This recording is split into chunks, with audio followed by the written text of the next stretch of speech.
Hello students, आप सभी का हमारे इस यूट्यूब चैनल में स्वागत है। स्टूडेंट्स, हम intermediate mathematical methods for economics का पेपर सॉल्व कर रहे थे। क्वेश्चन 9A पे पहुंच चुके हैं। ये plot the domain of function f x y equal to 1/x minus y. ठीक है, इसका डोमेन जो है वो प्लॉट करना है। तो देखो, और आगे भी है हमारे पास क्वेश्चन में।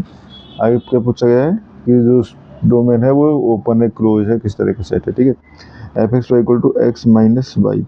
तो देखो, फंक्शन का डोमेन यानी जिस पार्ट में फंक्शन डिफाइन हो। ठीक है, तो यहाँ पे अगर देखें तो ये ओनली कब डिफाइन नहीं है, जब ये x minus y equal to 0 हो। अदरवाइज 1/x माइनस वाई एक कोई ना कोई वैल्यू देगा। तो यहाँ से कह सकते हैं so not define on the line x equal to y. ठीक है, x इक्वल टू वाई पे ये फंक्शन जो है वो डिफाइन नहीं है। ठीक है, तो अगर इसको हम प्लॉट करना चाहे ग्राफ में तो देखो x equal to y line ये होती है। ठीक है, ये हो गई x इक्वल टू वाई। ठीक है, इस लाइन के अलावा यानी कि इस लाइन को टच नहीं करना है स्टूडेंट। ठीक है, इस लाइन के अलावा पूरा ही डोमेन है। ठीक है, ये भी डोमेन है, ये भी डोमेन है, only not part of domain, not part of domain.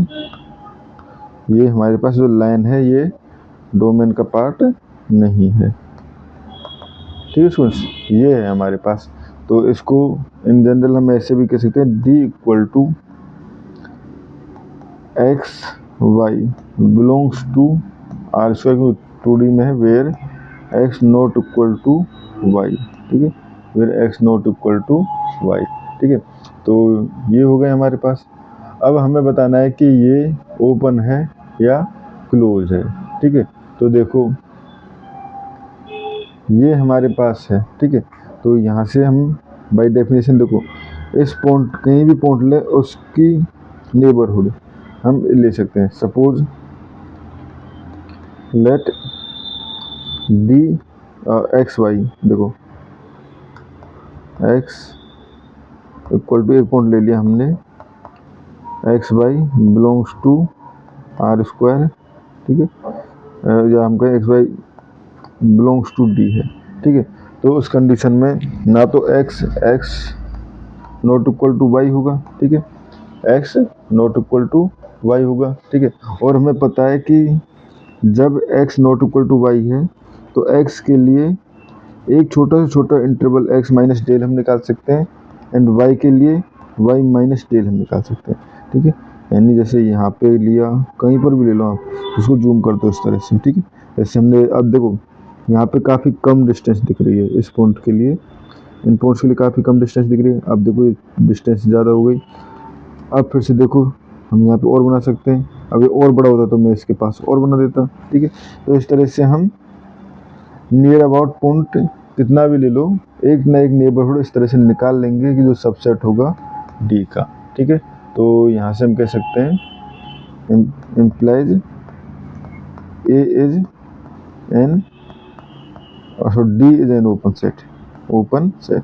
ठीक है, तो ये सेट जो था वो हमारे पास ओपन सेट था। ठीक है, और चूंकि x और y इसमें नहीं थे, जो और या हम ये भी कह सकते हैं since all limit point does not contain in D, क्योंकि x इक्वल टू वाई ये वाला लिमिट पॉइंट नहीं है ना, तो does not contain in D implies not a close set, close set नहीं है। ठीक है, और ओपन सेट हम पहले से ही कर चुके हैं। ठीक है स्टूडेंट्स, और साथ में पूछा गया था is the domain bounded, is the domain bounded, तो उसका सीधा सा आंसर है नो। ठीक है, क्यों नहीं है, तो देखो ग्राफिकली भी आप देखें तो यहाँ पे इस पॉइंट को आप कहीं भी ले जाओ, इनफाइनाइट तक ले सकते हो। ठीक है, तो यहाँ से हम कह सकते हैं इफ एक पॉइंट दिखाना होता है, if x equal to 0 and y tends to infinity, तो भी 0 इन्फिनिटी या 0 y बिलोंग्स टू d। ठीक है, यहाँ पे y टेंड्स टू इन्फिनिटी है। ठीक है, इम्प्लाइज नॉट बाउंडेड। ठीक है स्टूडेंट्स, और इस क्वेश्चन में हमें इतना ही करना था। Thank you.